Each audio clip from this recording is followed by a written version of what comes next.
I'm not a washed up action star, but I've worked with a lot of action stars who became washed up.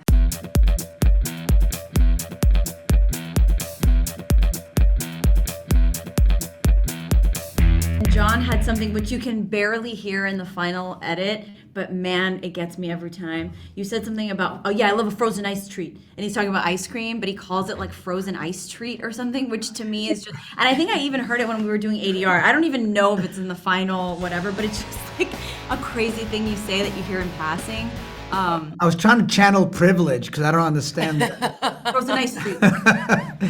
Yeah, I mean, I love the political and social commentary of this film because I feel like it's tapping into something that's happening, especially in America, maybe across the world as well, is sort of the disappearing middle class and these billionaires who think they can control our democracies, control our social platforms, control us, and how they separate us and keep us out and go into the little special bubbles. I think it's a great commentary on the privilege that's happening in America and entitlement and people creating like a us versus them. And I love them getting their punishment in this flick. John, you get to play one of the juiciest roles that any actor can play, which is a movie star who is behaving badly. Were there any folks in particular that you drew from borrowed from to play this person? Here we go. He's gonna name names already, baby. While you're thinking of names to name, Aimee, I'm just wondering, we find out really interestingly that this assistant comes slightly from privilege, but she's still in a subservient role.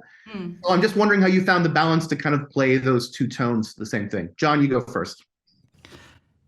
Yeah, well, I'm not being typecast here, so because I'm not washed up. And I'm not an action star, so I'm not a washed up action star. But I've worked with a lot of action stars who became washed up, and I modeled it after one person in particular who was a bit of an a-hole and a bully.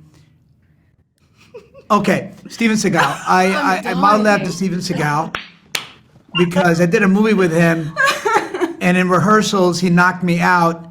And he didn't care. Did he knock you out or did you punch him? Knocked me out. Whoa, rude. Hit me with an elbow in my solar plexus and knocked me against the wall because I was laughing at him. I forgot to mention that part, that I was a bit of a dick then. Sorry, I have to give that fact. So that's who I was modeling after. Somebody, I've seen these privileged guys and these guys who come into a room with so much narcissism and self. It's like they suck the oxygen out of the room because they want all the attention and everything's got to be on them. Otherwise, they turn negative. So that's what I was trying to create because it doesn't naturally come to me. It doesn't. You're very kind. You kind of said that. Yeah, it does. With No, that look. he is. He I paid see for what you're trying every to dinner do. we went on. As far as the power dynamic, one of the things I loved so much about the script is that nothing is ever as it seems. When you think something's going to happen, the other thing happens. And I think this is true of some of the other tables too, where the power dynamic should be one thing, but really it's another. So like Felicity is an assistant to a movie star, but her mother runs a major studio. And so her mother has procured her this job and she's sort of play acting this career with the movie star. And it's kind of clear, who kind of runs things kind of. So I feel like, the movie star sort of needs Felicity a little more than Felicity needs the movie star. Of course, it is codependent in a lot of ways, but I think that's what makes this movie so special is that when you think it's going to go one way, it goes another way. There's the food critic played by Janet McTeer and her editor, Paul Adelstein, and it's clear that the editor should have all the power, but really it's a food critic, and he finishes her sentence, at the end of the sentence, finishes his sentences like that. Yeah, like that. So I loved that. I loved exploring that about her, and she's also complicit in all of this too. As Seth Reese, one of our writers, likes to say, she was born on third base, and that's something that she has a huge advantage over other people.